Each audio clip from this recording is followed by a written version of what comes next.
today's show. We discuss the Raps outlasting KD's 51-point night, LeBron's LA takeover, and if Dwight is a Hall of Fame lock. Russell Westbrook, Tyreek Evans, Greg Popovich. Who will take home worst of the week? And the Greek Freak flexes his muscle in this week's Top 10 Plays. It's Friday, November 30th. The starter starts now.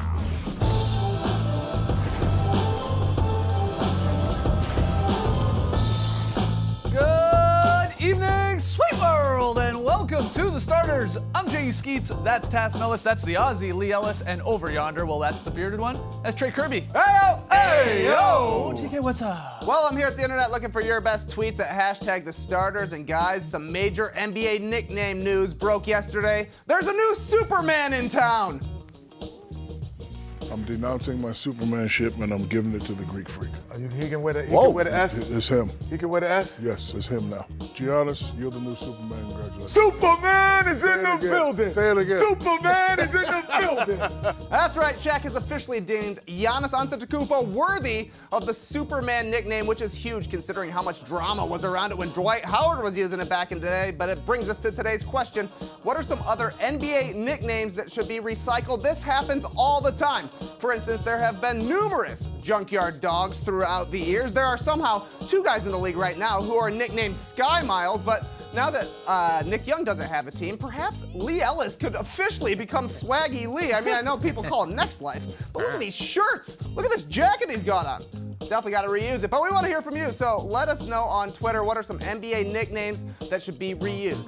Send us your best tweets to hashtag the starters. We'll hear from you later. All right, yeah, get your tweets in. As you can see, swaggy gentleman. there, Swag. we are all rocking our best Craig Sager outfits tonight, celebrating Sager's impact not only in the world of sports, but beyond, and creating a little awareness for cancer research. We encourage you to go check out this link, v.org/donate. Donate what you can. 100% of donations go to cancer research. So let's have some fun tonight. Miss you, Segs.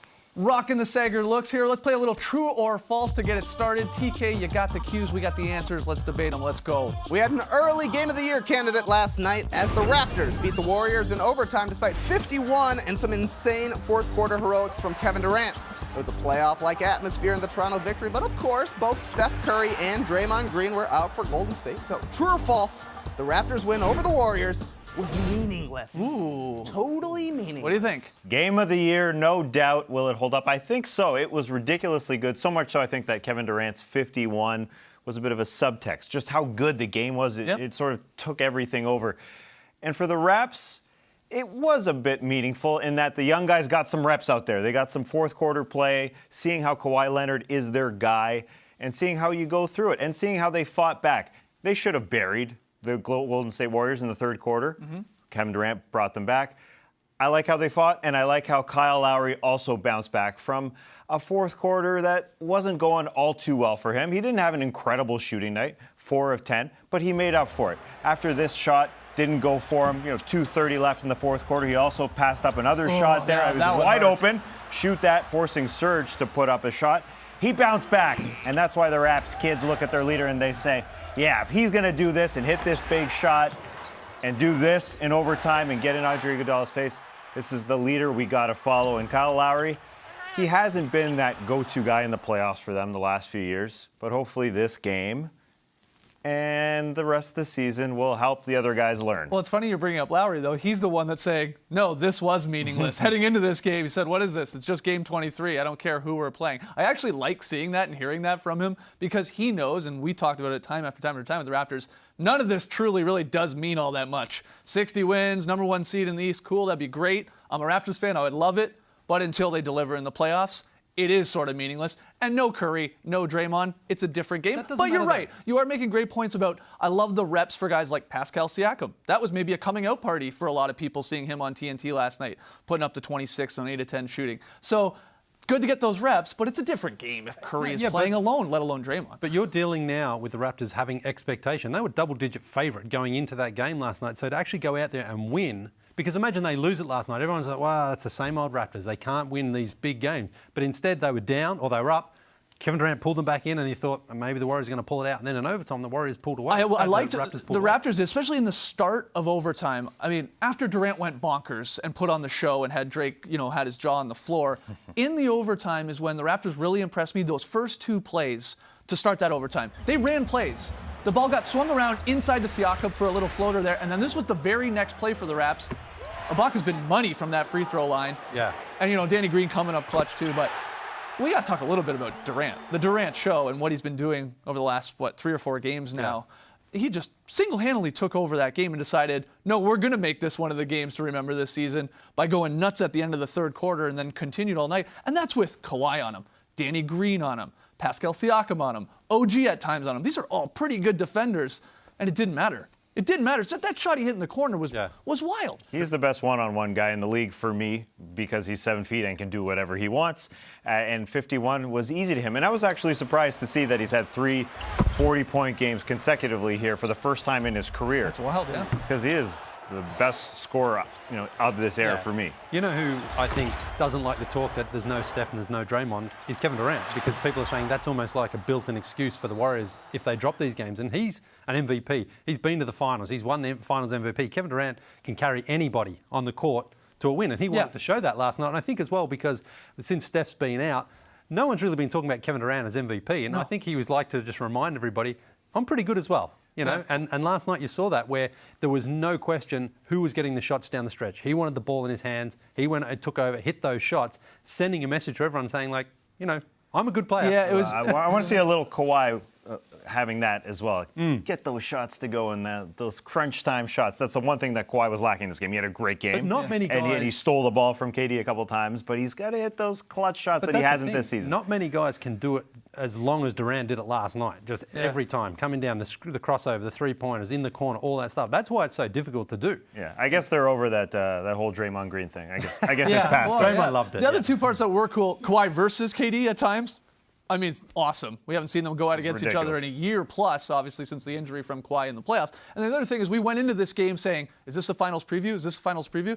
If it is, sign me up. I mean, that was a very entertaining game. It'd be awesome to get 4 or 7 of those come June. Hopefully more than 4, but I'm getting. All right, let's get to the next one here. All right, the Lakers beat the Pacers last night largely because LeBron James scored 12 points in the game's final 7.5 minutes after LA had blown most of a 24-point lead. That led to LeBron saying it's been a battle for him, figuring out how much he should defer and how much he should take over on his new team. True or false, the Lakers need LeBron to take over. False. Now? Why? He will in the playoffs. Well, he's got to show confidence in his guys, and those guys have to get confidence throughout the regular season so they know when LeBron passes them the ball in round 2 in Game 6 that they've hit that shot in December, in January, and February. He doesn't have to take over now. Yeah, but I don't mind him doing it at the end of games. I think in the start of games is when he needs to be a lot more deferential to He his players. generally does that. I know, but this is the thing. Like at the end of the games, you've got a guy who can close it. Why not use him? I don't care if you have to He closed that game last night versus the Pacers. Why not do that if they need that most of the time? I mean, these other guys are there to obviously help LeBron and help support him, but he doesn't need to risk losing games by going to one of those guys right now when the Lakers are still struggling themselves. If they're 25 games over 500, sure, you can afford it then. But right now, the Lakers need to win every game. If that means LeBron takes over like he did last night, just go with that. I think we're talking about this, though, and this is a question because those guys we thought might be taking over really haven't. And I'm talking about Ingram and Ball. At times they have. Lonzo Ball's been amazing usually in first halves. He disappears in a lot of these second halves. Ingram, I think some people had very, very high expectations for him. He's going to be that second star. He's going to be like that Kyrie Irving that was paired with LeBron. He'll take over. But he hasn't really. So I think that's the only reason we're really talking about this. And to get a lot of these wins, LeBron has had to do LeBron-like things that he has done in playoffs and stuff like that before and just take it over. And say, all right, well, everything goes through me. And that's, you're right, that makes sense. You should do that. Why not? But it's cool to hear LeBron at least address this after the game. He's talked about, I'm struggling a little bit to find the balance between being LeBron and taking over games and stuff like that, but also, like you said, get these young guys some reps, defer to them a little bit and see what they can do. I'm fine with that. Just give it to them. A little short-term pain, maybe some losses for long-term gain to me. Have a trial year. I think it's fine if LeBron James doesn't go into May and June. He's gone to so many finals and Eastern Conference finals in a row. It'd be fine if he took some games off in for the that to happen, postseason maybe to take get games fresh off. next year. Yeah. Well, yeah, even if they lose. Okay. I think it's okay for them when they know Yeah, next year their team is going to be the same team going forward. You know, this team is going to have some turnover, Okay. right? Final one, Trey. All right, Dwight Howard hasn't been able to sit comfortably for months, and that's why he's finally gone under the knife, having a micro discectomy to address a herniated disc that's been causing him some pain. He won't be back for at least 2 to 3 months. He's 33, and this isn't his first back surgery, so people are thinking this could be close to the end for Dwight. True or false? Dwight Howard is a Hall of Fame lock. True. Lock it in. You don't even need to debate it. People like to debate it, You though. may not like Dwight. You may think no. he's silly. You may laugh at he's been bouncing around all these teams at the end of his career. He was a defensive stud in the first couple of years of his career, and he's been solid for a long, long time. And the numbers are unbelievable. He's averaged 17 and 12 and then 2 blocks in his career. Only one other person has really done that. Will Chamberlain, I'm sure, would have done it if they counted blocks, but Elvin Hayes, he's in.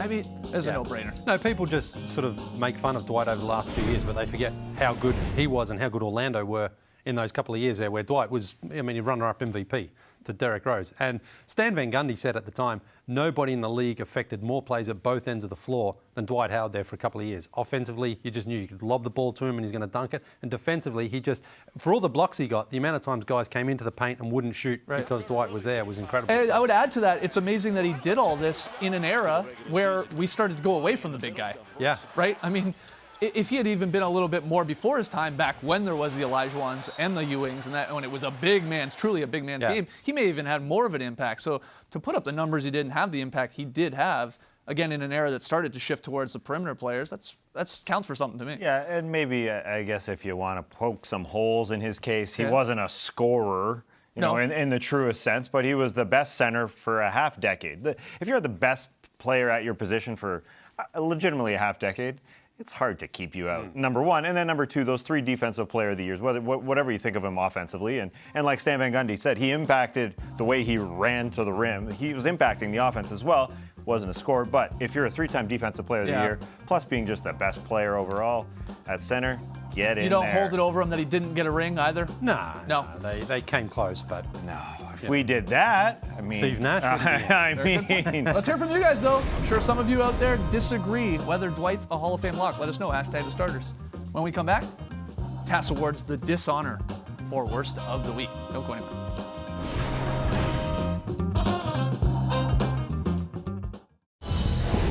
Welcome back to the show. Time to go through the recent mistakes in the association. It's time for Worst of the Week.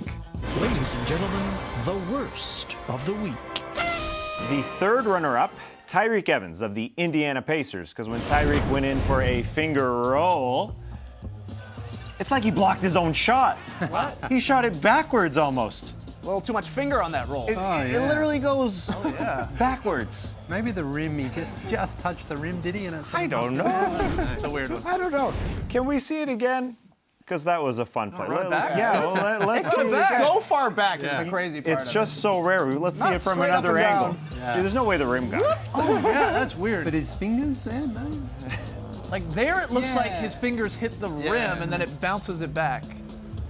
But he sort of blocked himself. All right, we got some better ones. Second runner-up, Russell Westbrook, because after he stayed well after the buzzer on a bad shooting night to get some shots up, he forced others to stay as well.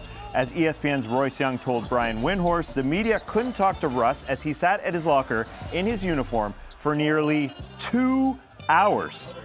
Then he went out to shoot, and then he talked. Okay. So the reporters stayed willingly to hear from him over 2 hours after the game, but he forced others to hang around, like PR staff, arena workers, the locker room attendant, Dean, who is a very sweet guy, according to Royce Sorry, Young. Dean. Come on, Dean. Sorry, Dean, this is your job.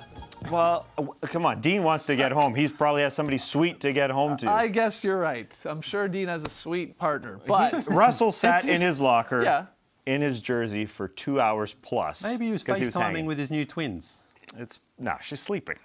Maybe Come on, screen they're time for twi- your kids that young, man. They're only a couple of weeks old. They're not sleeping. Okay, so she's jumping on FaceTime? She's saying, look at your kids. He's saying, yeah, great. Yeah, it's the middle of the night. You know you got to get them to I bed. know, they're awake. Everyone's awake. Everyone's awake. Yeah. Well, he had a bad shooting night. He wanted to, he was thinking it through. He wanted to get back out in the gym.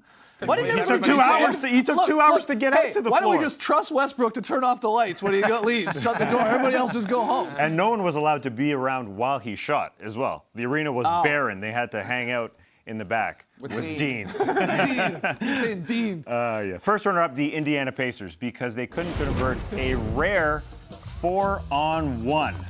Okay. 4-on-1. JaVale McGee back. You've got to finish this. Yeah. Okay, A wow. guaranteed bucket. Oh, getting too Oh, fancy. that's a good block. Great job, JaVale. I guess the one positive you can take out of this, they didn't shoot a three-point shot like you would see in today's NBA, but come on. No, the one positive out of this is they weren't like Trey Kirby on the fast break and then just turn it over trying to be fancy with the dribble. I don't know. They threw a behind the back pass. Yeah, but it got to him. It did get to him, and then he got blocked. Yeah, fair enough. Trey Kirby could have been in worst of the week, that's for sure. But the winner this week is Spurs head coach Greg Popovich, because when he was asked if Patty Mills was filling the Spurs leadership void caused by Kawhi Leonard being traded and Manu Ginobili retiring, he said, quote, Kawhi was a great player, but he wasn't a leader or anything. Manu and Patty were the leaders. Kawhi's talent will always be missed, but that leadership wasn't his deal at that time. There's no need to go You don't after think he Kawhi played? Leonard in this instance. The question was about Patty Mills, and yes, somewhat about Manu and Kawhi, but why the dig? That's just a dig. There's no need for that whatsoever. And when he was asked about Kawhi Leonard's leadership when Kawhi was on the Spurs, he said he's a strong silent type, like Tim Duncan.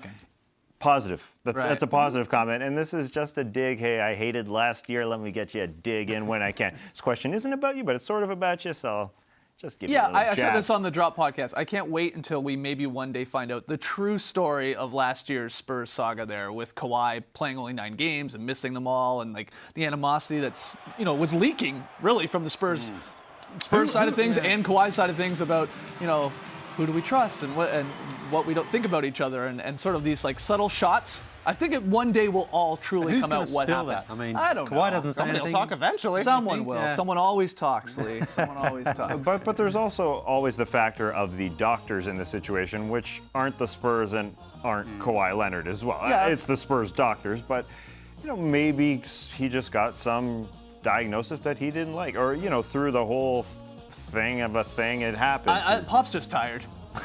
Honestly, he's saying basketball's boring, hates the three-point shot, calling out Kawhi. He might just be tired at this point. Who knows? All right, when we come back, though, time for the best top 10 in sports. Yeah, you heard me.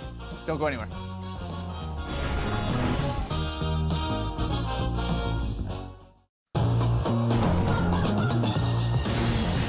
Welcome back to the starters. Everybody looking fly in our Sager outfits. Let's count down the top 10 plays of the week. Let's start at number 10. That makes sense.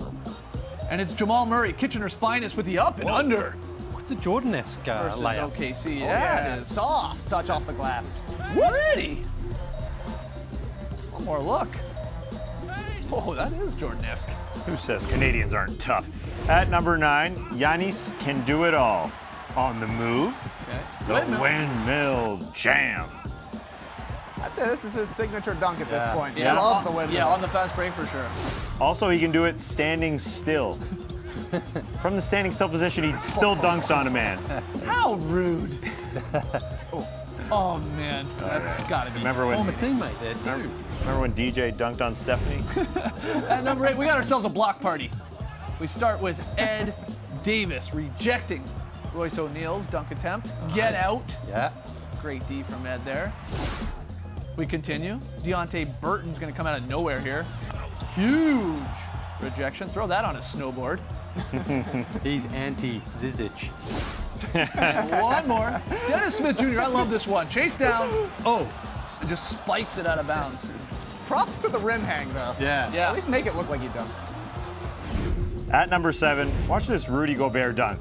With 1 minute left in the game here, almost to seal this game. Go, dunk. Gadget arms. Yeah. We had the Giannis arms Yeah. in this one. Now we got the Rudy dunk on Jared Allen. Top 10 arms of the week. Wingspan is real. The wingspan is real, guys. At number 6, John Wall. Woo! Round them back on the fly. And one. I love how he keeps his right hand up, lets everybody know. Oh, That's fast. that's rough on James Ennis right We there. haven't had a lot of good John Wall highlights this That's year. true. It's been pretty rare. It's been a rough year for the Wizards so far, so that's nice. Yeah, right hand. This guy getting into some highlights this year. Pat Connaughton, watch this lefty putback. Oh, Wow. This is mean. Oh, Put a Bami on it, Tim.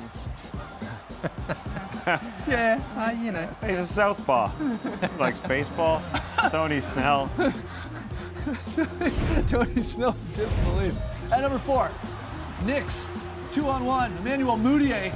Oh, just posterizes Garrett Temple. Travel? Maybe. Not on the Yeah, highlight. steps. Who cares? Yeah, who cares? Oh, Watch this dunk from DeMar DeRozan. It is ridiculous. On Giannis Antetokounmpo, so that makes it special. Oh! The peel back, throw down. that's similar to the one he had on Gobert, was it? yeah. A couple Last years year, ago. couple Last years year, ago. yeah. It's easy to forget DeMar in a dunk contest. The guy's got halves. Yeah. Yeah, number 2, stick with the dunks. Josh Okogie. Oh, Yeah, geez, that's a nice dunk. yeah. Big dunk from the Rook. On 2, I would count it. Yeah, all. sure. Basically, there. I think Cunningham can get some on that. So what could be number 1?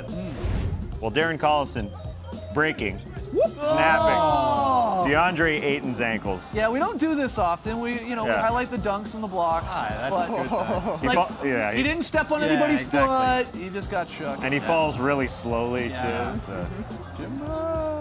There it is, Carlson coming in at number 1 on the starters' top 10 plays of the week. Back in a second with a very solid play.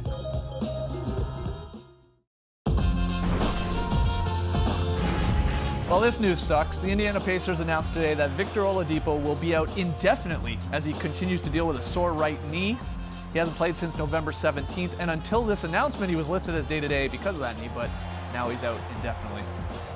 All-star player last year, and All-NBA, of course. All right, tonight's very important pick and play. This is the final night of November. Lee, you got to have the Spurs win, Okay. or you're paying it off for your November loss. But, they win, then we have Yeah. a 3-way tie. We'll figure it out on Monday. VSP. Okay. Yeah, you'll be happy with this one, Skeetsy. It's your Raptors from last night here, fizzing the ball around. Look at how many times this goes round. That's a and movement. round and round, and Oh. still going, still going. Oh. So Pascal in the Oh. corner. Not quite a swish bomb, but that's fine. We still call that a very solid play. Also solid, the Drop Podcast. It's up and available. Here's a small little taste. Why didn't KD ask for Drake's jacket in exchange for the jersey, though? That's a cool OVO jacket, the skull look. You should have to trade clothing. If you're getting a jersey, you should Yeah. have to give something up. agree. How thin would it look on his Yeah, arm? that's true. It wouldn't fit. It's a good point. You want to start swapping shirts after every show? Just pop it off. Here you go. Take a picture. Tom, you don't want my shirt after a Drop Podcast. All right, folks, thank you very much for joining us. And remember, v.org/donate in support of cancer research. We miss you, Sags. Embrace the weekend, people.